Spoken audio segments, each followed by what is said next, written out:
morning, everybody. Welcome to Cafe Church. Good to have you with us today. We may have a few folks trickle in later from the Queens Sidewalk Hill. We have lots of interest in Cafe Church from folks who were involved in that.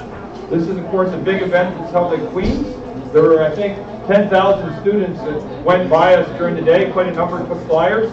I wanted to give a big shout out to those who really helped us get that together. And Chris Cummings took a day off work to be with us all day. Let's hear for Chris. And he was helping with setup and tear down and schmoozing, which is a good thing to help with. I also had Dana Thomas, who did some background work in terms of getting flyers and stuff together and was able to help us during the day. And then my wife, Juanita, and I. So let's give a round of applause for those folks. And we hope over the next few weeks we'll see some of those folks start to trickle into Cafe. I just asked you to make them feel welcome, that they would have a really good experience here, as I know you folks will help them do. Today we're going to talk about a really difficult topic. As probably many of you are aware, the 15th anniversary of the 9/11 attacks on the World Trade Towers and the Pentagon, and we think a site in Washington. So we're going to look at the 9/11 attacks with specific regard to how we respond to these types of situations from the perspective of the Christian faith. So to do that, though, because it was 15 years ago, and of course some of you, like maybe Celeste, were in diapers back then. Celeste. Right? Were you in diapers 15 years ago? Oh, I'm still in diapers sometimes. Okay, way too much information. I love that girl. I love that Still in girl. diapers. Okay, way too much information. So not all of you would be familiar necessarily with the details, although you're probably broadly aware of what happened. So I'm going to show you a video clip to kind of get things started.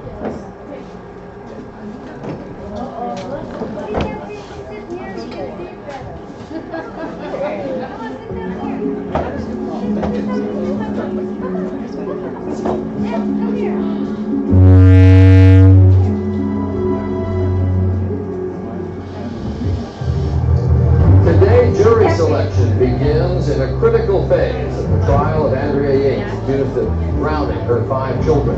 Plus, superstar Michael Jordan in the news, the strongest words yet from Jordan, that he will be back.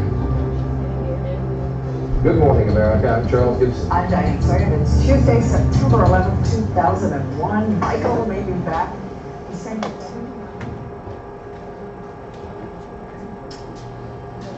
We want to tell you what we know as we know it. We just got a report in that there's been some sort of explosion at the World Trade Center in New York City. One report said, we can't confirm any of this, that a plane may have hit one of the 2 towers of the World Trade Center, but again, you're seeing the live pictures here. We have no further details than that. We don't know anything about what they have concluded happened there this morning. ABC's Don Baylor, who is on the scene. Don, just give me some description again of what you can see now. It appears that there is more and more fire and smoke enveloping the very top of the building, and as fire crews are descending on this area, it does not appear that there's any kind of an effort up there yet. Now remember, oh my God. That looks like a second plane. And it's I just didn't see a plane go in. That just exploded. I just saw another plane coming in from the side. So this looks like it is some sort of a concerted effort to attack the World Trade Center that is underway.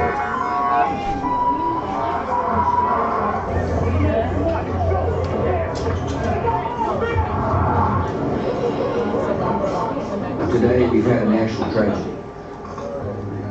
2 airplanes have crashed into the World Trade Center in an apparent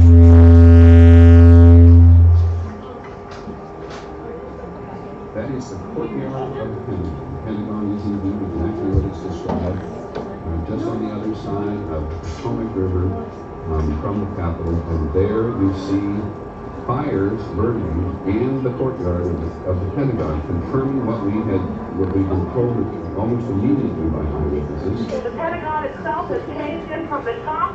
There is much fire coming out of the windows. It looks like something from World War II, Peter. A huge explosion now, raining debris on all of us.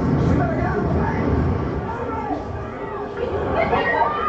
Let's go to the trade tower again, because we now have, right, what do we have? We don't. Now, it may be that something fell off the building. It's Don Nealon, I'm 4 blocks north of the World Trade Center. The second building that was hit by the plane has just completely collapsed. Started with a gigantic rumble, folded in on itself, and collapsed in a huge storm of smoke and dust. We're talking about massive casualties here at the moment, and we have.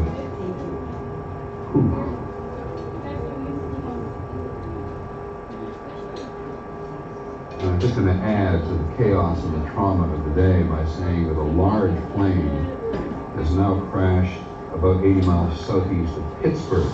Peter, it crashed in an open field. All that you really see there is a huge crater. You can't even see it very well from our vantage point. A huge black gaping hole, as investigators are describing it. No survivors here. Oh my God. The second tower.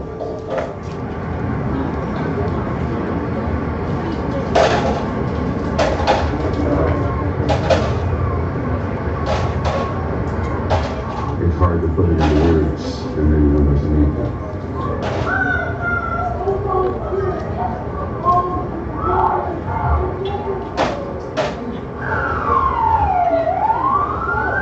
Both those towers have now gone. The landscape of New York City has just been changed. And one has to assume that thousands of lives have been exceeded. Good Lord, it just...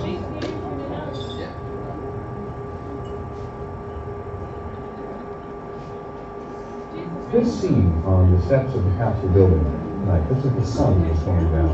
It's very, very young.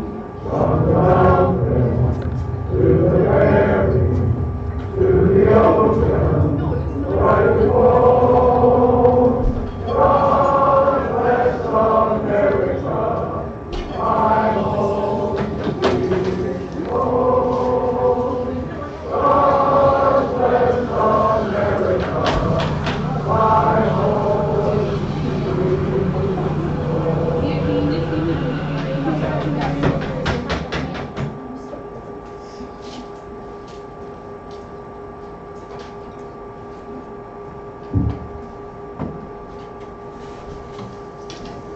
So that video gives a short introduction to the events that surrounded 9/11, the very sort of tragic day that we experienced 15 years ago. What I want to do today is look at the issue of how we should view our enemies from the perspective of the Christian faith. I'm going to look at the modern example, which is the 9/11 story, and then I'm going to go back. We're going to go back to another tragic event, a biblical example, to see what lessons we can draw out of that story to help us understand how we can interpret what our response should be to our enemies today. And then I'm going to give you a challenge time, an opportunity for you to sort of reflect on some of the teaching today that you can apply maybe even this week. So we're going to start with a question, and that question is this. What were you doing on September 11th, and how did you find out about the attacks? Yeah, Ruby. I just dropped off the kids. We were living in Linwood in Pickering, and I just dropped them off at the daycare, and I had to turn around because I was hearing all this news on the radio. Yeah. And I went back to the daycare and watched as the news coverage started. So you heard it on the radio in your car, and then you went back to the daycare to watch it on TV. Okay, thank you. So somebody else has their hand up. Yes, Vivek. I was in Philadelphia, where the first train was heading downtown Philadelphia. No way. Yeah. The Wow. first train was heading towards downtown Philadelphia. Okay, so Vivek was in Philadelphia, which was the destination of that fourth plane, where it was supposed to fly to. Yeah, it's programmed destination. Yeah. Yeah, wow. Yes, Vicky. I was in grade 10, and I walked into my class. I just sat down and watched it. Okay, so you were in grade 10? And who told you, or how did you find out? We just don't know because our teachers like, you need to see this one. Ah, okay, your teacher told you. Good. Yes, Ernie. Yeah, I just got home from Lakeshore from work, and I turned the TV on and saw what happened. Yep, Okay, anybody else? Yes, dear. So I was at home and I just gotten the kids on the bus for school, and I was having a day to myself, just getting some stuff done around the house. And we lived on a street where there was like a neighborhood jokester, like he was a prankster. He was like hilarious. And he comes to my house and he knocks on my door and he goes, "Yeah, the Twin Towers were just hit." And I would not believe him because I thought he was making a really tasteless joke. And I actually said, "That's not funny. That's not funny. That's not what we joke about." And he said, "Well, look at the thing." And for my kids, I understand that they spent the day like you at school watching things on TV, and apparently the teachers were just like incapable of teaching, and some of the teachers were crying and leaving their classes, and Yeah, so in Juanita's case, sorry, the reason I'm repeating these is because we're broadcasting this for, we're recording it for broadcast on YouTube. So if you don't want your piece in it, just let us know, we'll edit it out. So my wife just described that, you know, it was such a shocking thing that you couldn't believe the story that the person was telling, right? You thought it was a joke, which obviously it wasn't. Sorry. Did you have your hand? Yes, Ernie? Yeah, President Bush was reading a story about reading a story to grade 1 students at the class. Okay, so the president was in a grade 1 class when it happened, yeah. Yes. Yes. It was my niece's birthday. Oh, okay. September 11th, and she was in New York for her 18th birthday. Wow. Yeah, and she actually had to walk across the Brooklyn River. Yep. Yep. Wow. So you had a niece in New York when it happened. Wow. So. Jane had a hand. Oh yes, Jane. Oh, I thought you did. Sorry. So in my case, for those who don't know, when I was in the military, I was in the branch of the military that shoots planes down. It's called anti-aircraft or air defense. That's what I did. I trained soldiers to shoot planes down that would be attacking us. Right. That was my job. So that year I was in Ottawa, posted there, and they called a conference in Ottawa for a whole bunch of people who did what I did to discuss getting rid of our equipment to shoot down airplanes. Okay? So I'm at a conference in Ottawa to discuss which of the equipment that shoots down airplanes we're going to get rid of, and someone says, "Stop the conference, turn on the TV." And we missed the first plane going, but we saw the second one. The interesting thing is, of course, when this happened to America, Canada offered whatever assistance it could. And there were two things that Canada offered to America in terms of military support. One was our, Special Forces guys, the counterterrorism guys. And the second thing was this equipment that we were discussing getting rid of. So we didn't get rid of it for a long time, although eventually we did. So it was kind of ironic that the day, this thing happened was the very day we were sitting down to have deliberations about whether we even needed to be able to shoot down planes or not anymore. And yeah, very interesting. Okay, so thanks for sharing those stories with me. I think most people who were alive then, or were old enough, like Celeste was alive, but she was running around in diapers, like baby diapers. Yeah. Anyone who was alive then, maybe like from age sort of 5 up, probably has some recollection of it, and can probably tell you exactly what they're doing at the time, because it was such a traumatic event, a catastrophic event. And just to give you some sense of the scale of how catastrophic it was, I'm going to put some facts up for you may or may not have been aware of. So essentially what you had were 3 attacks executed by 19 terrorists. And in some cases, they sent these terrorists to train in the States to learn how to fly a 747. Like they were in pilot school, essentially, learning to fly it virtually, but it was good enough that when they took over the plane, they could actually guide that plane into those towers to the targets they've been assigned. So 3 attacks. 2 of the attacks were focused on the twin trade towers, so the left and right, each of the 2 towers. So that was 2 planes, and those attacks were entirely successful from a terrorist perspective. In fact, far more successful, it turns out, than they thought they would be. They had not anticipated that the buildings would collapse. The Pentagon was the second attack. That was 1 plane. It was partially successful. It hit the end of the building. If it had landed in the middle, it would have been an utter catastrophe. But it hit the side, sort of the side of the building, and did not do as much damage as it potentially could have, although a number of people died in that attack as well. And then there was intent, and this is the plane that Vivek was talking about, the one that was supposed to go to Philadelphia, the passengers on that plane overpowered the terrorists, and the plane crashed, but at least they prevented it from going. They think it was aimed either at the White House or the Capitol building. They're not 100% sure now, because everyone who was involved is dead. That plane was apparently going to go to Washington, and it ended up crashing in a field in Pennsylvania. They made a movie about this, actually, the passengers on that plane who very heroically tried to overcome the terrorists and prevent a further loss of life. So essentially what you had was, in less than a couple hours, almost 3,000 people died. Now some people died right away, most of them did, and the building collapsed and the plane crashes. Many died though over the following days and weeks from injuries they sustained in the actual attacks. There were over 6,000 people injured in that attack. There were 343 firefighters killed. There were some detachments that are almost entirely wiped out. Like every guy and girl in the fire station died, pretty much. There were 72 law enforcement agency personnel who died, 8 children under 12, and 11 unborn children, so pregnant mothers. And there were actually 26 Canadians. Some of them were dual citizenship, American Canadians, some were single citizenship. 26 Canadians died in the attack, and they estimate that over $10 billion worth of damage was done between those 4 attacks. Just a phenomenally destructive event. Who's the picture? This is the youngest child who died in the attack. He was on plane. Yeah, two and a half years old. Yeah. Now, what were some of the responses that we saw, or what are some of the responses we see when things like this happen, whether it's the London train bombings or bus bombings of the Spanish? Yes, Jane. Disbelief, right? Like Juanita couldn't believe the neighbor that was telling her this happened, right? He's just like, no, it can't happen. It's impossible. Yeah, disbelief. Very good. What else? John.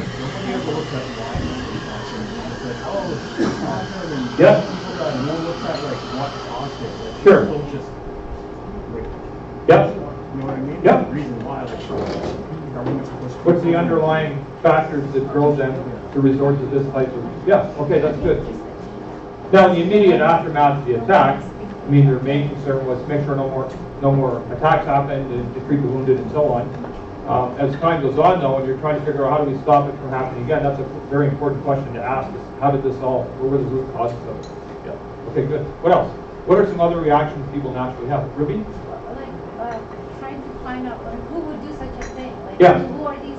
Yeah. People want to know who was behind it, and that wasn't until the second plane hit the tower. They weren't sure it was a terrorist attack. Right, when the second one hit, it was virtually, they knew then it was a coordinated, synchronized attack, right? Yeah. There was an incident back in World War II when a B-29 bomber flew into the Empire State Building. It was an accident. The crew was training, and they got lost in the fog. They didn't realize where they were, and they flew in. I think it was like the 23rd story. They did some damage. Some people died, but the building didn't topple because the plane wasn't big enough to cause that to happen. So it's not unprecedented for a plane to fly into a building, but 2 hours. That was a different story. Yeah. What are some other responses? Yes, Esther. 2 things. One is heartbreak, because as you think of all the victims, you feel really heartbroken. Yep. And the second. Sorry, what's the first one? The first one is heartbreak. Oh, heartbreak. Yeah. And Yep. the second one is confusion. Sure. You start to think, how could this happen? Yeah. Why don't God just prevent it from happening? Yep.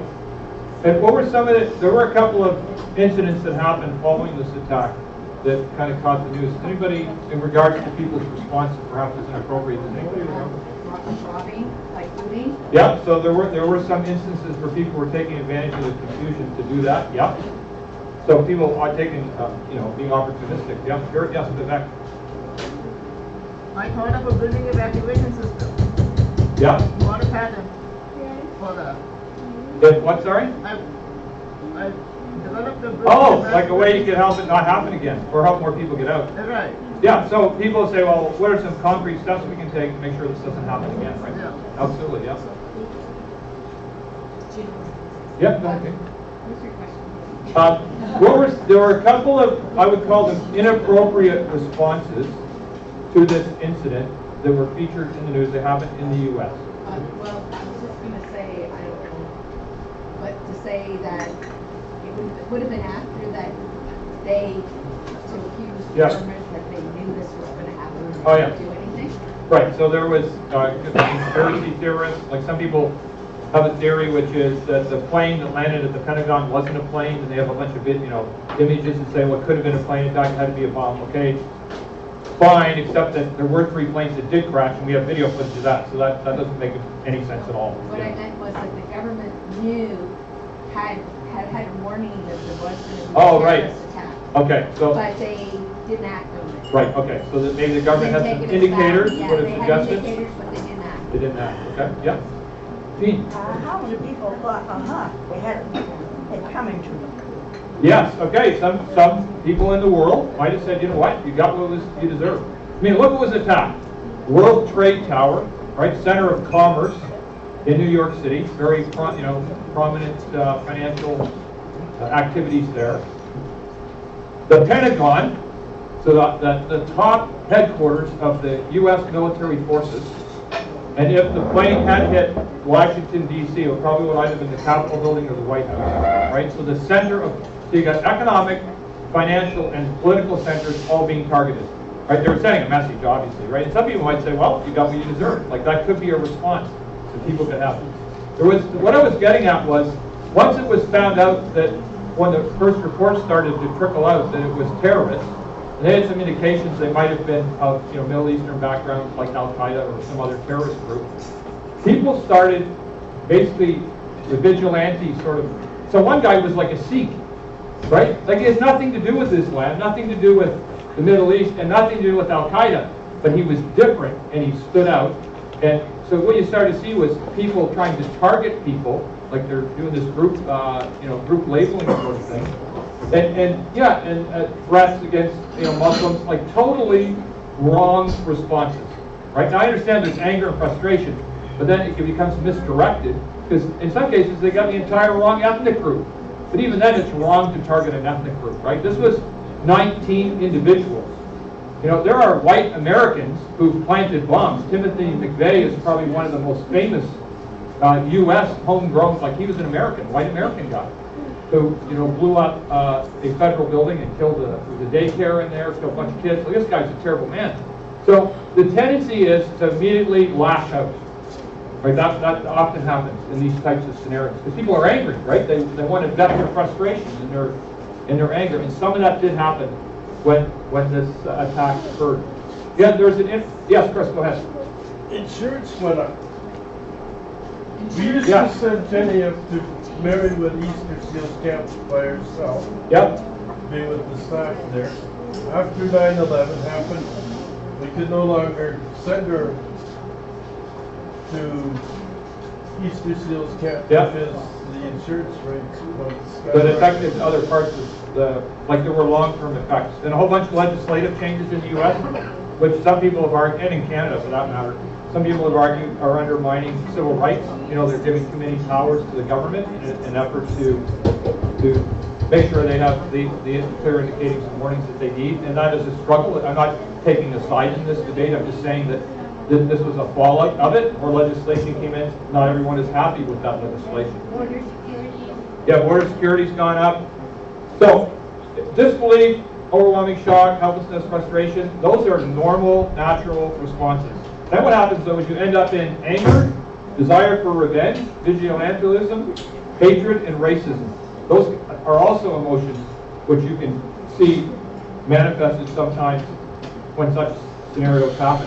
Now, the point I want to make here is that if you look at the Al-Qaeda organization and the 19 terrorists specifically who were involved in executing this task, by any definition in the world, you say, well, they were enemies because they took the lives of innocent people and they did terrible things, indiscriminate violence and so on. So you could say, well, if someone met the definition of an enemy, particularly if you lost a family member in this or a friend in this tragedy, you would say, well, that's my enemy. And the question I want to look at today from the perspective of Christianity is, how should we respond to people like that? Now, fortunately, there are examples that we can look to in Scripture, and one is the crucifixion of Jesus. So, what do you think this picture is at? What's happening in this picture? Does anybody know? This is obviously a video representation of Jesus' crucifixion. What are they doing in the rain? You're about to say something? No? Who was someone? I heard a voice. Were they gambling for? They're gambling for Jesus' clothes, right? So at this stage, Jesus is alive. He's on the cross, right? He's been crucified. He's been whipped. He's had the crown of thorns put on him. He's been tortured. You know, the worst possible death you can imagine. He's still alive. The only thing he's got in the world is the clothes he had on his back, and he's hanging from the cross, looking at the guys that are fighting over his clothes. That's sad. Right? They're gambling for his clothes. So imagine for a minute, and I'm trying to be heretical here, that you're someone like Jesus, okay? You're not Jesus. You're hanging on that cross, and you're looking down and seeing this. What are some of the natural emotional responses you might have? Anger, disbelief, yeah. Yeah? Sickness? Bernie, did you say something? I was, but it's not exactly what you're. Oh. Yeah, I'll be disappointed. Okay, yeah, so disappointment. Yeah? But wasn't there two other people on the cross besides you? Yes, there were. There were two Where were thieves. their clothes? Were they not fighting for their clothes? Well, the story doesn't record it. Like, it's not. But you got to remember, like, linen and stuff in those days was a valuable commodity. So if the person was dead, for the Romans to take that was nothing. Like, that was just, you know, part of the fruits of a hard day's work, right? They're going to be buried and no one cares. So, yeah. Yeah, maybe. They're always shining. That's why people wanted them. No, I'm just kidding. That's just in the paintings. It's like Viking Jesus. He's always got blonde hair and blue eyes. I never figured that out, okay? I call him Viking Jesus. I don't think Jesus looked like a Viking, but according to many paintings, he did. So what would be some of the other responses that we would naturally have if we were put in this situation? Sadness? Yeah. Yeah. Over what, Vicky?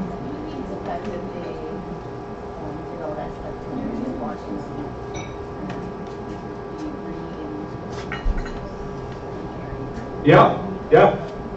That's good. Luke 23 says this. It starts at verse 33, and I'm going to read to verse 47. It says, when they came to, they're talking about the burial party, or the execution party, the Roman contingent. When they came to a place called the Skull, or Golgotha in Hebrew, they nailed him to the cross. And there has been archaeological evidence recovered that shows quite clearly evidence of Romans doing precisely that. So they have foot bones with nails through them. So a pretty strong indication that crucifixion did take place. There's been all kinds of debate over the years about whether that was actually a real torture or not. And in fact, this archaeological evidence suggests it was. So it says, and the criminals were also crucified, one in his right and one in his left, just like they asked. Jesus said, Father, forgive them for what? They know not what they're doing. Thank you, Ted. And the soldiers gambled for his clothes by throwing the dice. So in this particular instance, we see Jesus on the cross, and he could be angry, and he could be condemning, and he could be lecturing them. He could be doing a whole bunch, experiencing a whole bunch of what I call natural human emotions. But that's not what he does. He has a different response.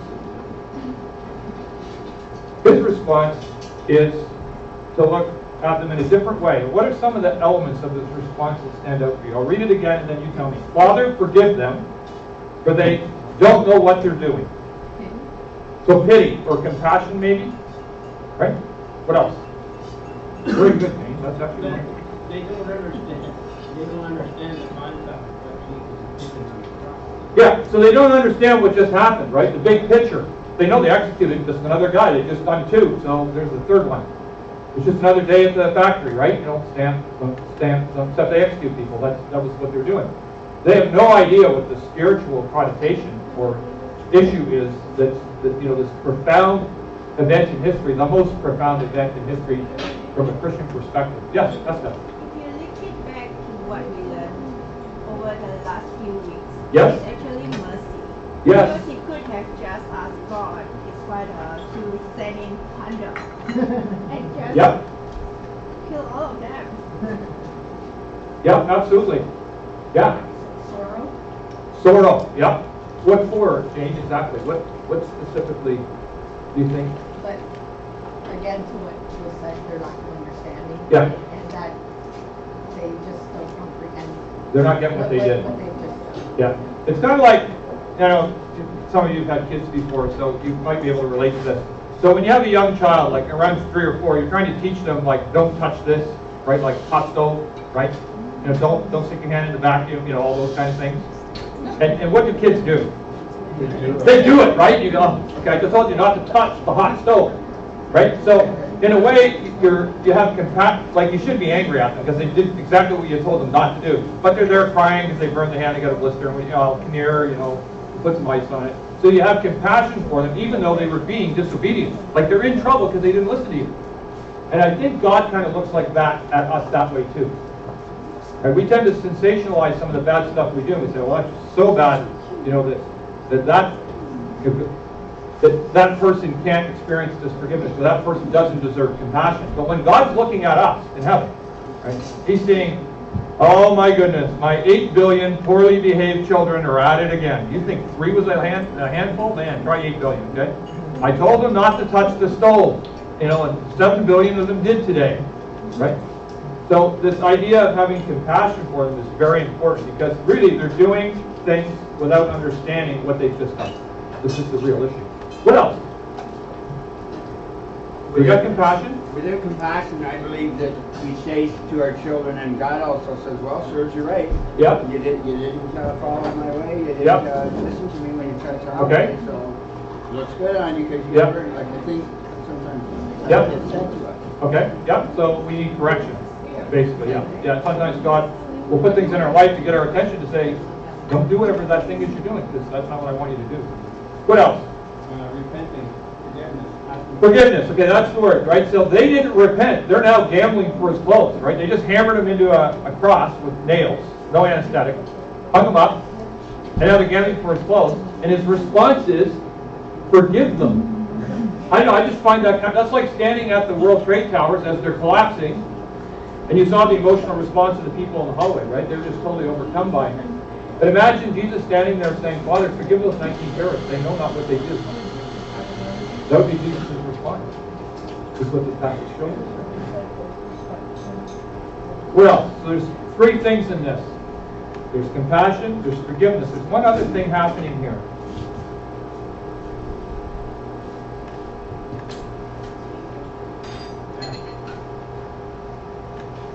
That will come. That's not the one I'm after, though. Okay. Sorry? Who's he talking to?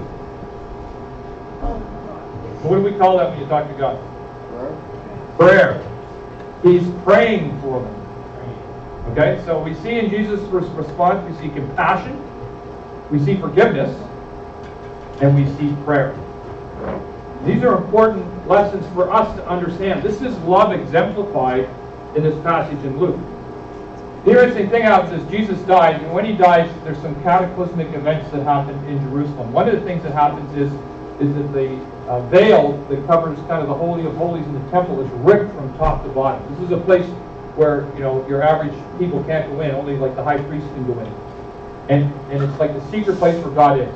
It's not open for public viewing. And the shroud is ripped away from top to bottom. It's ripped apart, it says in the Bible. And as all these things are happening, one of the Roman soldiers looks at it and he goes, this is what he says. We read this in Luke 23:47. When the Roman officer overseeing the execution, in one passage we're told he's a centurion, saw what happened, he worshipped God and said, surely this man was innocent. In Matthew we read, he says, surely this was the Son of God. So the guy who was in charge of the group of people who's depicted here gambling for his clothes actually had a God experience through this tragedy. Phenomenal God experience if you think about it. He just killed the guy, right? He saw him die. He was there. He oversaw the party that did what they do so well. They've been doing for decades. And his response is, surely this man was innocent, and recorded in another passage, surely this man was the Son of God. So, I'll put this up. That was the passage we just talked about. Father, forgive them, for they don't know what they're doing, so they do what they do out of ignorance, which is the compassion piece. And the fact he's addressing his Father tells us that it's prayer. So we have prayer, compassion, and forgiveness. So I want to ask you a question then. What does this story from Luke tell us about how Christ wants us to view our enemies, whoever they are? Could be the terrible neighbor in your apartment next door. Could be a family member who you've had a ongoing family dispute with. Could be a terrible boss, right? Could be somebody who broke into your house. What does this passage tell us? Yeah. Love and forgive them. Love and forgive, right? To forgive them, absolutely. Yeah, that's good. What else? Somebody? Empathy for them, right? Try and sympathy is when you've had it happen to you and you can understand it, right? And empathy is when it hasn't happened to you, but you're still, feeling, you still, yeah, you try to put yourself in their shoes, even though you haven't gone through that, right? So, yeah, so empathy. Yeah, what else? Vicky? Pray for them. This is probably the most important piece, because I really can't do anything about Osama bin Laden or Al Qaeda directly, right? Like, they're a secret organization, they're hard to find, right? I can't do anything about that, but I can pray. And God can do big things. Somebody else had their hand up at the back. Who was it? Oh yeah, go ahead, Ernie. Feed your enemies. There's a great passage in, which I'm going to read to you. It's in Luke 6, so it's from the same book of the Bible that this passage that we looked at on the execution was, and it says this: "But to you who are willing to listen, I say," this is Jesus speaking, "love your enemies. Do good to those who hate you. Bless those who curse you. Pray for those who hurt you. If someone slaps you on one cheek, offer the other. If someone demands your coat, offer your shirt. Give to anyone who asks, and when things are taken away from you, don't try to get them back. Do to others as you would like them to do to you. If you love only those you love, who love you, why should you get credit for that? Even sinners love those who love them." Right? So, your enemy, so whoever that is, they can express love to the people they love. There's no great revelation in that. That's no great achievement or accomplishment. The challenge is to love your enemies. That's the hard part. So our calling is to be above that, above where our enemies are, and demonstrate love. If you do good only to those who do good to you, why should you get credit? Even sinners do that much. If you lend money only to those who can repay you, why should you get credit? Even sinners will lend to others for a full return, in other words, for interest. Love your enemies, do good to them, lend to them without expecting to be repaid, and then your reward from heaven shall be very great. You will truly be acting as the children of the Most High, for He is kind to those who are unthankful and wicked. You must be compassionate, just as your Father is compassionate. So the message that we read in Luke is that we are to love our enemies, not hate them, not seek revenge, not be vigilantes, not chase them down. We're to have a different response. This is absolutely fundamental to our understanding of the Christian faith. And that Roman centurion who headed up that execution party gave us an example of that in his response to God. Jesus' whole purpose and the approach he took was, his mission here was to help reconcile lost people to God, of whom the centurion was one. If nothing else good came out of the cross, and an infinite amount did, this guy was reconciled to God through what happened.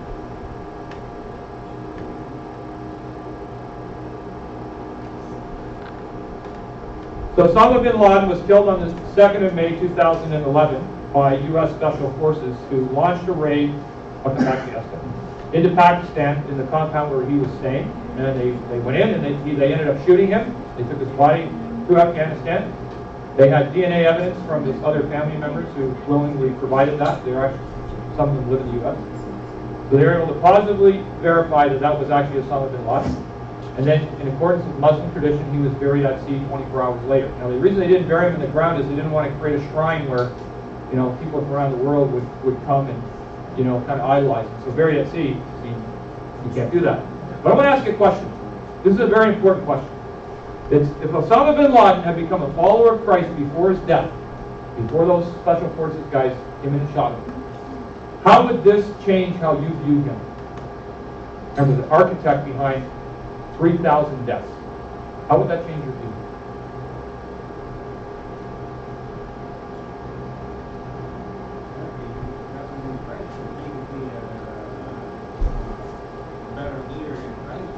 Yes? Okay. To see him as a brother in Christ. Yeah? Anybody else? Bob? What's that? Yeah, it is possible that in his dying moments or in the lead up to that he was. What I would offer is this. If that was the case, then, as a follower of Christ, he should have made that proclamation and made that known to people. Like that would be part of, repenting, right? Saying, okay, what I did was wrong. I acknowledge that. I'm now a follower of Christ. And rest assured that his friends would have probably executed him within about 10 minutes because they're not really keen in their agency of people who do that. But to the best of our knowledge, there's no evidence he did. I'm not saying he didn't. What I'm trying to give you a question is, if we knew that happened, how would that change? Right? What would that change? Yeah. I'd like to think that I know more or less. Okay, good. There's a great passage in 1 Corinthians chapter 5, which says that in the church, we are to judge each other. What that means is this. If I'm downtown tomorrow, and I'm about to walk into the Plaza Hotel, and Bill Revell sees me, as a follower of Christ, Bill should come to me and say, Steve, why are you going, it's a strip bar, right? Everyone, okay? It's a strip bar, okay? I'm glad you don't know that, Ruby. That's very encouraging, okay? Now, they don't cover that on the Kingston Tour Trolley train trip Saturday. That's the one stop they don't do. I don't know why. It's a great dance facility, apparently. Okay? Yeah. Okay? Yeah. Yeah, when I was in the Army, the guys used to call it the ballet. Want to go to the ballet today? No, thanks. I'm good. I don't need to go to ballet. So, if I go into, if Bill sees me going in as a Christian, a follower of Christ, Bill has to judge me. He has to come to me and say, Steve, what are you doing? Like, not in an angry, but Steve, what are you doing? Why are you going into the Plaza Hotel? Oh, Bill, I'm sorry. I was tempted. So as Christians, we have, when you become a follower of Christ, you have an obligation to look after other Christians and try and keep them out of trouble. But that passage also says, our job is not to judge the world. That's God's job. It's not my job to judge Osama bin Laden if he wasn't a Christian. God will sort that all out, and the other 19 people who were involved directly in the attacks, and anyone else who was involved in financing or raising money or whatever they did to help make that happen. It's not my job to judge that. That's God's job. So that's in 1 Corinthians chapter 5, and it makes it quite clear that that's not our job to do that. It says in verse 12, it isn't my responsibility to judge outsiders. He's talking about people who are not followers of Christ. But it is certainly your responsibility to judge those inside the church who are sinning. And a particular problem in this church at this time is they have people who are like doing horrible things who claim to be followers of Christ. Sexual immorality, drunkenness, all kinds of stuff. He says, you have to judge those people. You got to hold them to account. That's part of being a follower. We have that mutual accountability. God will judge those on the outside. As the scriptures say, you must remove the evil person from among you. So he's addressing this specific leadership problem in the church. But through that, we can gain a better understanding of what our response should be to people who aren't yet followers of Christ. And I'm suggesting that Osama bin Laden was in that category, as were the other participants in those attacks. So that's how we have to view them. Truly, they do not know what they're doing. This is done out of ignorance because they don't know God. Anybody else? Thoughts on how you might change things that might change about your perception of Osama bin Laden if you knew he had been a follower of Christ before he died? Esther, you had your hand up. I'm sorry. We'll have to go back a couple minutes. Hit the rewind button. Okay, we're there. Good. I am just wondering, this is more of a question from your previous slide. Yeah. How should we actually overcome our natural tendency to just retaliate Yeah. at that particular moment when some type of unfairness, Yep.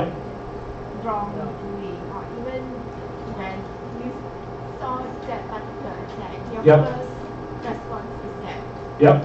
How could this particular person actually do that just so as you want to Yep. that you want to take some kind of defense? How should we overcome that and display mercy, forgiveness, and compassion? Okay, so that's this question, and I'm going to read this back just so we're catching it on our recording, is how do we overcome that tendency to want to lash out and be angry when something like that happens? And I'm going to tell you, if you know you're about to meet a relative who you don't like, you know well ahead of time, you can spiritually prepare yourself for it, right? You can pray about it, you can ask other people to pray about it, You can do breathing exercises. You can sedate yourself. No, I'm just kidding. Don't do that. Right? And you can steel yourself for this encounter that's about to happen with this relative who you absolutely do not like. But more often than not, or quite often, when these things happen, we're caught off guard. Right? It's like, boom, oh, this just happened. I wasn't expecting this. So what are people's thoughts? As a follower of Christ, how do we stop that? How do we stop the anger and sort of lashing out sinful nature response? Pray for yourself. Okay, yep. You're walking in, you recognize that you're becoming that way. You Yep. can see yourself changing into the hatred, and you walk into any church. I walk in there right now. Yep. And then say, God help me, I'm turning into somebody that's going to hurt or hate somebody. Ted, were you ever in the military? No, I wasn't. Boy, you said something, well, and I say this in a complimentary way. So you just said something which flagged me to something wasn't part of my talk, but it's a good point. In the military, when you have a rifle and something happens to it, like it doesn't shoot properly, we have a thing called an IA. If you say IA to a soldier, that means an immediate action. A thing that you do automatically the minute your weapon's jammed. Because if you don't fix it, you're going to get shot, right? So in every weapon, the drills are a little different depending on how they're manufactured. But like one is you cock the weapon. Another one is you pull the magazine out and tap it in because maybe it's not pushed all the way in. So these are things you do in battle. When you're being shot at and you're tired and you're hungry and there's people dying around you. There's things that you know to do automatically in that situation, and they're drilled into soldiers because people's lives count on it, right? Yeah. Prayer is like an IA. It's an immediate action, and it's a great point you bring up. Is to some extent you're going to have to condition yourself to do that. Now that's not your natural tendency, right? It's like before I joined the army and they handed me a rifle, I go like, well, I don't know what to do. It's jammed. Like I'm going to take it to a shop. I'm going to call a mechanic, a weapons tech to fix it. But we need to train ourselves to do that, and it's a very good point, which is, even as this thing is happening, we've got to train ourselves to go to prayer. Look at Jesus, right? He's hanging on the cross, imminent death, watching people gamble for his clothes. He's prayed, Father, forgive them, they don't know what they're doing. So get the immediate action. Prayer was a good one. Thanks for sharing that. That was awesome. Anybody else? And if you want to join the army, you got my support. Here. Yes, here. Sometimes when someone's being really annoying or cranky or whatever, the phrase that I use a lot is hurt people hurt people. Yeah. So I, in my mind, think, man, what has brought them to this spot in life that they're so hurtful? Yeah. They must have been hurt somehow. Yeah. And I go back to that. I don't look at the consequence. Maybe they're having like a hissy fit or whatever. And I think, wow, what has caused them to be this? And I look beyond that moment. That's good. So my Anita just was talking about how hurt people hurt other people. Right? They got to hurt and they lash out. Best example I can think of, road rage. Two people are on the highway, one cuts somebody off. The next thing you know, they're in fist fights and shooting at each other. And you're like, how did that happen? Well, a lot of times it isn't the incident itself that triggers the response. They maybe had a fight with their wife before they left, or they lost their job, or their life isn't going very well. And all the car accident or cutting off was the match that lit the pile of fuel, right? That's basically all it is. So what you're seeing is it's not that they're so much angry about the fact you cut them off or they cut you off. It's just all this other stuff that's built up. It's the hurts they're carrying around with them that are setting that thing alight. And that's a real challenge. So having an attitude that, people are often bad for a reason. If you look at Osama bin Laden's history, like how he grew up and stuff, I'm glad I wasn't him. I meet a lot of people who come through the prison system, in the context of ministry here at church. And it's amazing how many of them come from broken families. And I go, thank you, God, that I grew up in a family where I had a chance of life.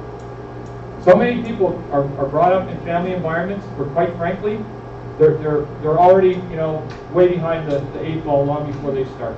They're not brought up in a loving, caring, nurturing place where they can get a good education and they have food on the table. Small wonder that they turn to other things in life, make bad choices. They just didn't have the support I had. So hurt people hurt other people. Osama bin Laden is probably just another hurt person, quite frankly. I'm going to show a video to kind of wrap things up. The main message I want to give to you here is this. When we look at our enemies, you've got to keep 3 things in mind. Number 1, you've got to pray, just like Ted said. IA, immediate action, pray. Number 2, we got to take an attitude of compassion. Hurt, like my wife said, hurt people, hurt people. And number 3, we got to forgive them.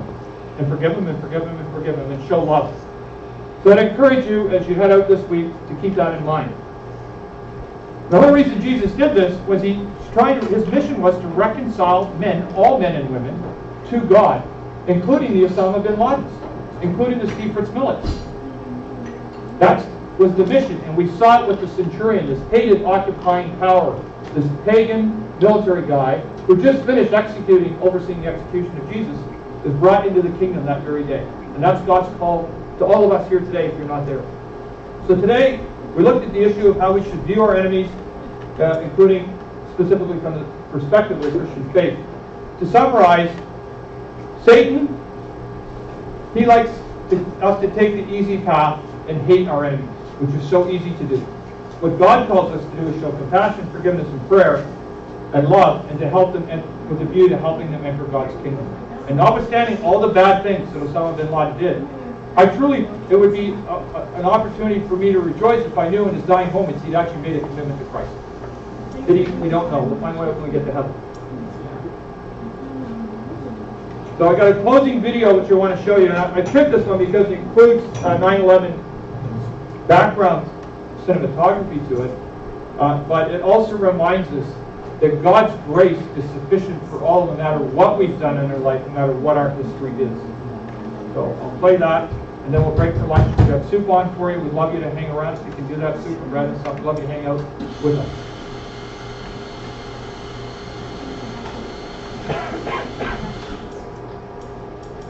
Oops, hang on, I went too fast. All right, devotion. Luke 23, 26 to 49, that's the crucifixion story we covered today. I encourage you to do that this week. If you are a follower of Christ, I challenge you to make a list of your enemies. But no, I'm not kidding. Make a list of your enemies this week and say, how can I love those people? Don't go kill them. Like, that's not what I'm saying, okay? Make a list of your enemies and love them. If you're not a follower of Christ, God's ultimate desire is for you to be reconciled. Did you get that one, Vicki? Do you want me to go back? No. Oh, you got it. Okay. Be reconciled to God through Jesus Christ. You saw that with the centurion right at the execution of Christ. And that's really simple. Believe, repent, follow. Believe that Jesus was the Son of God and that He is who He claimed He is. Repent of your sins, which His death has bought forgiveness for you for. And then finally follow Him. Join that life journey with us and follow Christ. This is for the video. We'll stop. There we go.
So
thank you all for your attention this morning. Just a reminder, next week is our 9th birthday party. We're celebrating 9 years of operations here at Cafe Church. We're going to give you a bit of historical perspective of some big events in our past, which hope you will, some of you have been a part of. And if you haven't, we hope you'll be able to join us for that. We're going to have hamburgers on. That's all. It's all free. If you're able to help with the salad or dessert, there is a sign-up sheet on that whiteboard. You can just put your name against whatever it is you want to bring. If you can't, don't worry about it. Just come. We have an unbroken record. We have never run out of food at a potluck. So no one will starve, I promise. We'd love to have you here next week to celebrate our big birthday. Thank you all, and God bless you. Okay.